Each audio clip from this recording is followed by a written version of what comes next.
নমস্কার। আমি অলরেডি উচ্চাট ভগবতী মাতার মন্দিরে পৌঁছে গেছি, যেটি চরণতন্ত্র এবং সাধনা ক্ষেত্র। এই মন্দির প্রাঙ্গণে এসেছি। এই মন্দির প্রাঙ্গণের একটি চরম হিস্টোরিক্যাল একটি ইভেন্ট রয়েছে তন্ত্রকে ঘিরে এবং পূজাকে ঘিরে। আমরা জানি কালিদাস যিনি মূর্খ বলে পরিচিত ছিল, কিন্তু সেই মূর্খ কালিদাস কীভাবে সম্পূর্ণরূপে একটা মহান জ্ঞানী পণ্ডিতে রূপান্তরিত হলো, তার পিছনে দাঁড়িয়ে আছে এই মন্দির আর এই দেবী উচ্চাট ভগবতীর কাহিনী।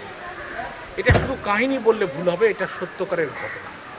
যখন কালিদাস পার্শ্ববর্তী স্থানে কর্মচারী হিসাবে ছিল, স্কুলের শিক্ষার কর্মচারী, যেখানে সবাই তাকে মূর্খ বলে ভর্ৎসনা করা হতো, সেই সময় এই উচ্চাট ভগবতীর এখানে একটা টাইমে প্রচণ্ড বান হয়, মানে প্রচণ্ড বন্যা হয়, যেই বন্যায় জলে মার কাছে প্রদীপ জ্বালাতে কেউ আসতে পারবে না।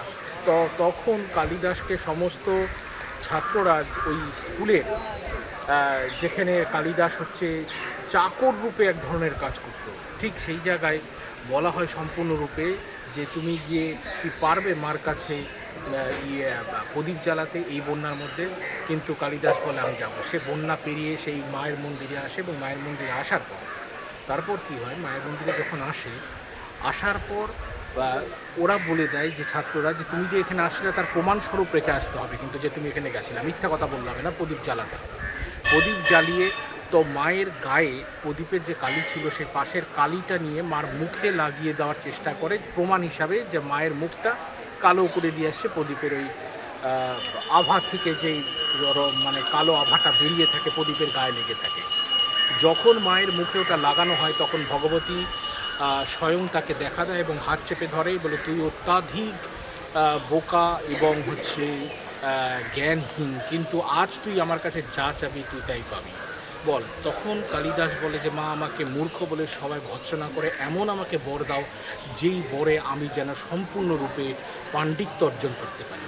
তখন মা বলে, আজকের দিনে থেকে তুই যেই পুঁথিতে হাত দিবি সেই পুঁথির সমস্ত জ্ঞান তোর মধ্যে চলে আসবে।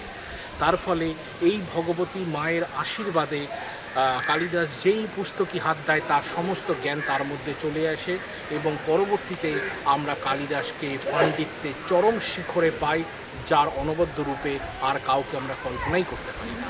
এই হচ্ছে সেই উচ্চাট ভগবতী মাতার মন্দির, যেই ভগবতী মাতার মন্দিরে আমি পূজা দিলাম, অলরেডি সমস্ত কিছু কাজকর্ম ক্রিয়াকর্ম করলাম। এই কাজই হচ্ছে, এই মন্দিরই হচ্ছে সেই মন্দির যেখান থেকে কালিদাসকে চরম পাণ্ডিত্যের আশীর্বাদ মা নিজে স্বয়ং হাতে তাকে ধরে থাকে।